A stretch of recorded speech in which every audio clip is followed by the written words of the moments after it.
Once you drive semis, it's in your blood. Driving a truck is not a job, it's a way of life. We still do it because we enjoy it. Work in this kind of a business, it's hard. If you bought it, a truck brought it. I'll probably die in a truck. Not enough people think of this industry anymore.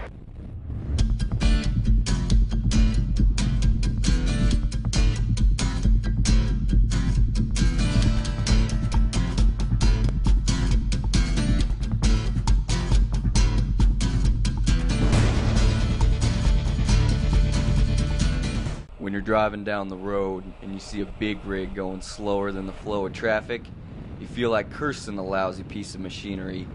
But what you don't think about is the person behind the wheel. They're people just like you and I. The trucking industry is commonly misunderstood by the average driver. It is the king of transporting freight in the United States.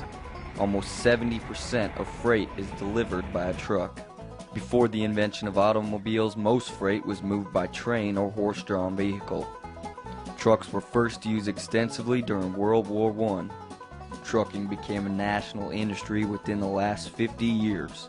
Previously, it was a local industry because of bad roads and the lack of an interstate highway system. The Dwight D. Eisenhower National System of Interstate and Defense Highways, also known as Federal Aid Highway Act of 1956, is what revolutionized trucking into what it is today. The Interstate Highway System project was known as the greatest public works project in history.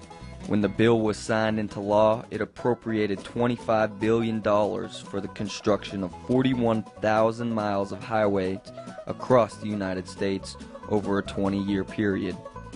This began the use of trucks to transport freight across the country. America needs the men and women behind the wheel of 18-wheelers to keep the country going. What are these truckers like?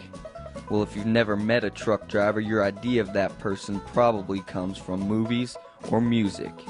Trucking received national attention during the 60s and 70s when songs and movies about truck drivers were major hits.